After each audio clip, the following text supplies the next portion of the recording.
Hello everyone, this is Caleb Simpson, and you are watching my 100% walkthrough for The Legend of Zelda Skyward Sword for Nintendo Wii. We've just completed the linear mining facility, and right there at the end we saw a cutscene showing Girahim confronting Zelda and the figure in black. And that black-garbed figure told us to go seek out the old woman that is in the sealed grounds. So our next objective is to go to the sealed temple and speak with the old woman there. And if you forget this, you can always speak with either Fi and press down on the D-pad and she'll tell you where to go, or you can actually talk to the fortune teller in Skyloft and he will tell you the same thing.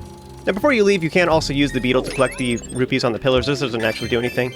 There is also some piles of sand in the corners of this area as well that you can use the gust fellows to blow away. I think they just have rupees, though. There's nothing really super exciting there. Here we have another conversation with Gorko, and as is always the case with just about all of his interactions, honestly, he has a lot of different conversations where it's only available for a very small window of time, and then you won't be able to ever see it again. So this is one of those. He mentions that he was just hanging out here, heard the explosion, and ran back to see what was going on. And now that he knows about Linear Mining Facility, he might explore down there a little bit too. However, after that, he's going to make his way over to the sealed grounds, and this is just another, clue from the developers that that's our next objective. I always find Link's interactions with Gorko a little bit sad because technically, Link has all this information about the sky that Gorko is craving, and so Link could easily provide that information, but he doesn't because Link is basically mute the whole time. You know, he only talks a few times in the entire game, and the rest of the time he doesn't say anything. Anyways, go find a bird statue and work your way over to Farron, and as soon as you do, then this will immediately begin this next cutscene.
So at this point, our next objective is to enter the sealed temple and head after Groose, and that's what we have to do. However, interestingly enough, if you turn around, Gorko is actually standing there, and he has a chat bubble above his head.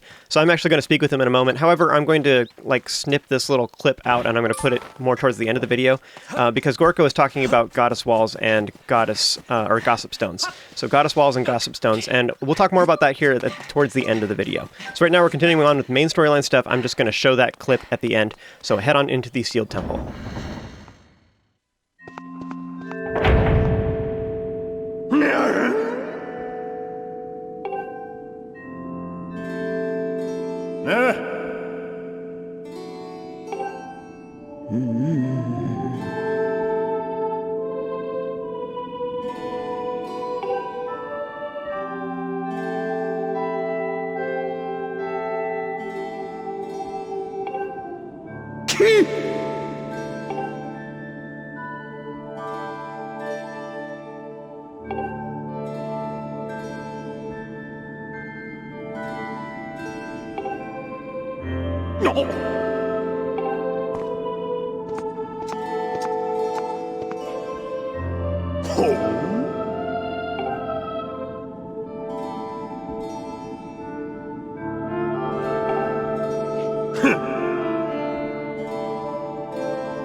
So like I explained a long time ago in one of my earlier videos, I was explaining how there's a lot of different characters that are reoccurring throughout the Zelda series. They're another reincarnation of those same characters or whatever. So Impa is another one of those characters. So the old woman here reveals that the woman garbed in black who's helping Zelda is named Impa. So she's a servant of the goddess. She's here to help. It's great.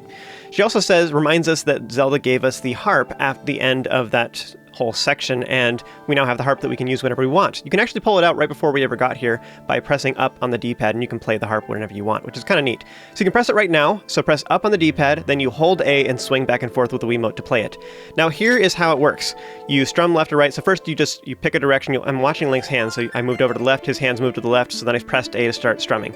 So now you just swing the Wiimote left and right. I'm matching her hair is what I'm doing, and the goal here is to make Link's hands touch the far left string and the far right string. Depending on where your remote is calibrated, you might have to tilt a little bit more to the left or tilt a little more to the right, turn your whole body a little bit, whatever.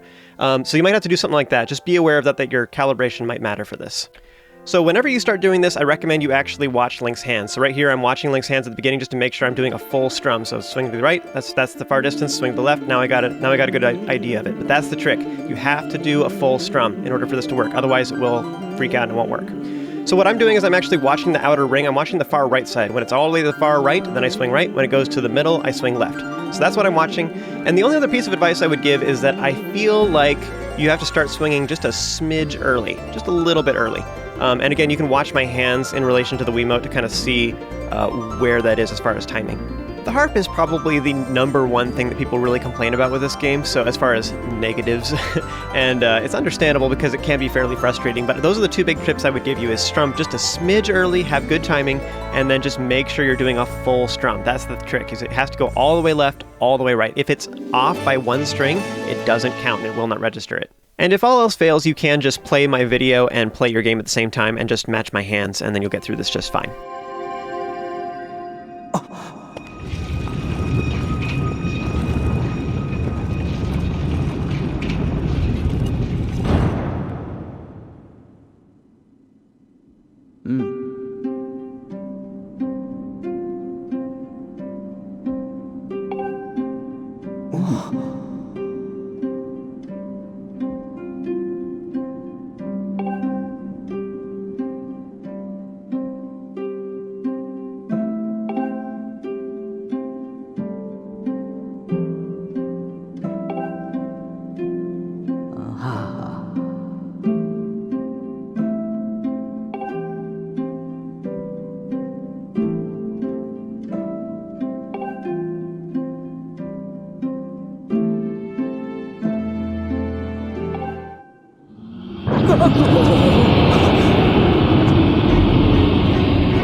Kind of ironic, right? Like, we just fought the boss of the Linnea mining facility, and as soon as we leave, we were pretty much immediately presented with another boss battle right away.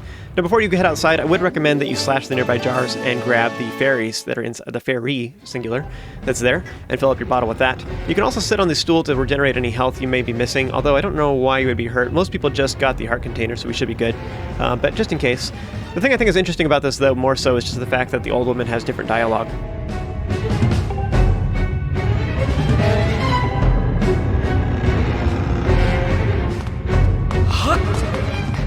Probably smart to save at the nearby bird statue, and then when you're ready, go out the front doors.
Alright, welcome to the first Imprisoned battle. There's pretty much two different ways you can fight this guy. The first is to attack its toes. Now what I recommend you do is just alternate between each foot, so it'll smash down with like electric, reddish energy, angry energy, when it's attacking. So right after you attack the toes, it will retaliate for a little bit. So you just want to run over and attack the other one. Now, the first time that it's walking around, its feet move very, very slowly, but after this it'll start speeding up. So, hit all of the toes. Once you hit all of them, you can run over and smack the stealing spike that is on its forehead. This does require upward sword strikes, so just make sure your controller is calibrated pretty well. And you can also make it a little bit more snazzy by making it a spin attack, so if you just for extra cool points, you know. At this point, the boss will actually get on its belly and start wiggling up the arena really fast, which is kind of weird. When it's on its feet, it's like super slow, and when it starts wiggling like a worm, it's like way faster. It will go up about halfway up the arena, basically, or like 3/4 of a turn around is kind of what ends up happening. And rather than chasing after it, I recommend you just get ahead of it by using some of the nearby geysers. Also, just a quick note about the geysers themselves, they will deactivate when the boss is too close to it, so you can't actually use them. And also, if you try to use a geyser that's right directly below the boss, you might fly up and then smack into the boss and then just fall back down, so it won't work very well. So now that these steps are a little bit faster, so we don't have quite as much time to work with this, if you can, try and use spin attacks on the toes when they're in big groups like that, because it'll be a lot faster. But again, just alternate which foot you're attacking, and this will allow you to avoid the attacks entirely. That doesn't matter. So again, once you have destroyed all of the toes, the imprisoned will be stunned and fall over for a temporary time. So quickly run over and smack the ceiling spike before it gets back up, and if you're feeling extra spicy, you can use spin attacks as well. There is actually one other method, it just takes less explaining though, so I wanted to save that for last. But generally speaking, it's probably better to end with toes and start with the head because in order to get on top of its head, it requires that you climb up to an upper platform. So I'm going to show the head method. How I'm doing this is I'm going up several geysers so that I can get up to the top tier so that I can fight the Imprisoned. But as you'll see, I don't really have much room left to do it. So if you are wanting to rely on this method, you got to make sure you do it kind of early on because you won't be able to do it later. I guess that last statement might be considered a little bit misleading. That is because I'm referring to this battle right now, but later on we can actually come back here and there is an upper tier that we can get to beyond these right now, and that'll make more sense later. So as I was just saying though, you can jump on top of the Imprisoned's head, and so how I like to do this is I use C to look down and see where I am in relation to the boss, and you want to jump down when you're like kind of at the boss's nose. It kind of depends on how fast the boss is moving though. But anyways, so it will actually sit here and let you be on its head for a little bit, and then it will shake its head like a dog, and it'll fling you off. So before that happens, you want to run over to the ceiling spike and smack it 3 times. And again, you can use spin attacks. I think spin attacks are more beneficial for this attack. Like when it's on the ground, it doesn't matter too much, but for here, you want to kill it as soon as possible before it shakes you off.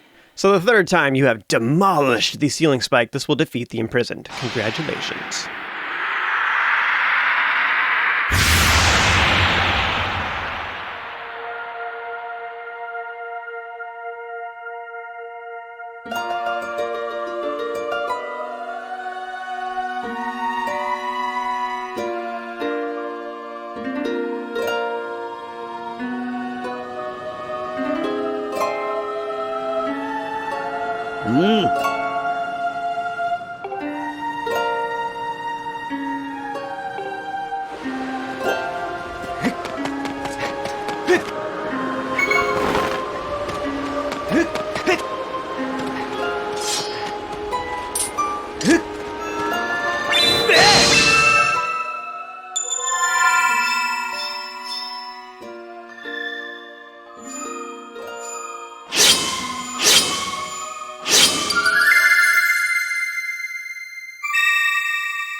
Oh.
Okay, so basically the old woman's like, hey, we got a device that'll allow you to save the day. It's actually another gate of time. However, you have to get some fire first, so more dungeons are required.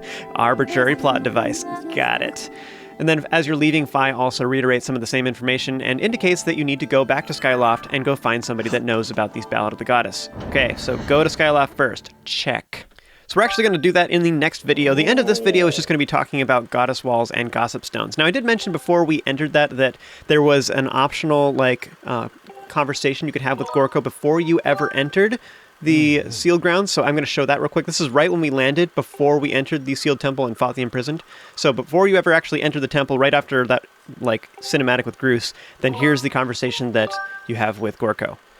So Gorko explains that whenever you see clusters of blessed butterflies, you can play a nice sound for them, and then they will react to that. So what that means is you can whip out your harp by pressing up on the D-pad, and then hold down A and strum back and forth. And this will allow you to play your harp whenever you want, and it actually matches the music that's in the background, which is pretty cool, of whatever area you're currently in. But anyways, you do this next to blessed butterflies, and what this will do is it will create either a goddess wall, which allows you to draw shapes on it, and then it makes various items appear, or you can create a gossip stone. So each location does something different. A gossip stone will allow you to get various treasures, and they also provide various tips. And in particular, they tend to provide tips about hidden rupees and pieces of heart and stuff like that, and sometimes even information about various characters as well for side quest purposes. So gossip stones are helpful, and if you talk with all of them, usually you'll have a pretty good handle on finding all of the pieces of heart in the game, which is pretty cool. So anyways, going back to the present, we are now just leaving the sealed temple, and at this point, Gorko will either be up here on this upper ledge and he'll talk about goddess walls, or he'll be down here on the lower area and he'll talk about gossip stones. So in my recording, for example, he's talking about gossip stones. So if I could talk with him, he'll say that that's what the butterflies are for, and that's not entirely true because they do both things. We now have access to both things, so you can unlock both Goddess Walls and Gossip Stones whenever you want from here on out.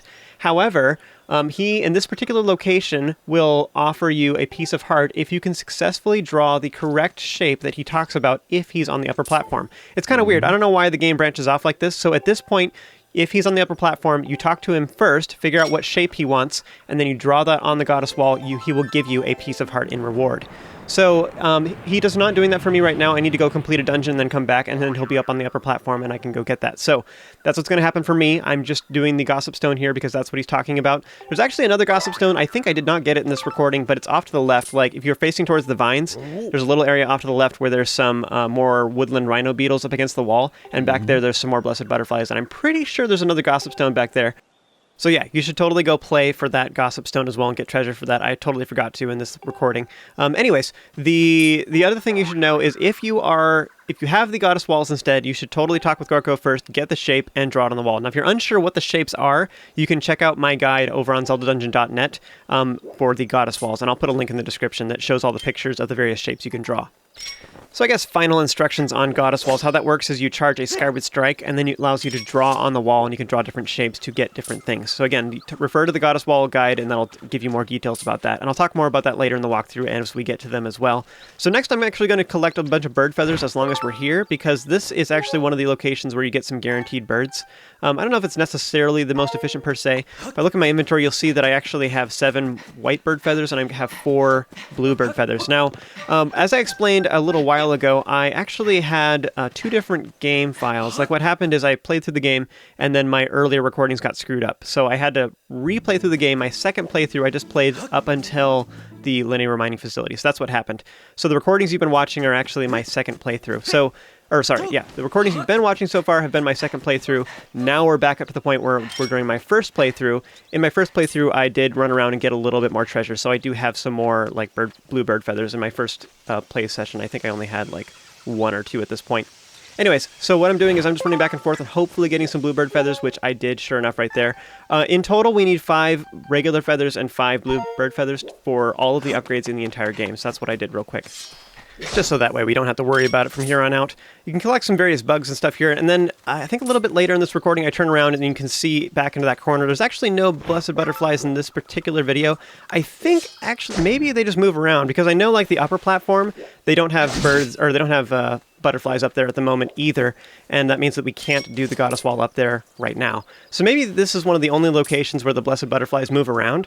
So right now they're only in this lower area which has the gossip stone. I think there's, so like I say, I think back in those flowers off to the left of the vines there is another potential gossip stone, but there isn't there one right now.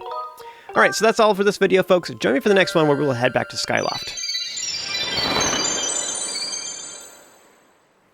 Unfortunately, you've only succeeded in buying us a little more time with which to act.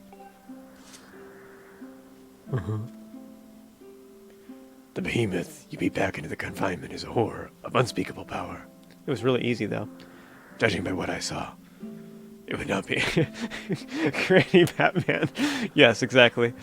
I am vengeance. I am the knight. I am Granny. I'm Granny.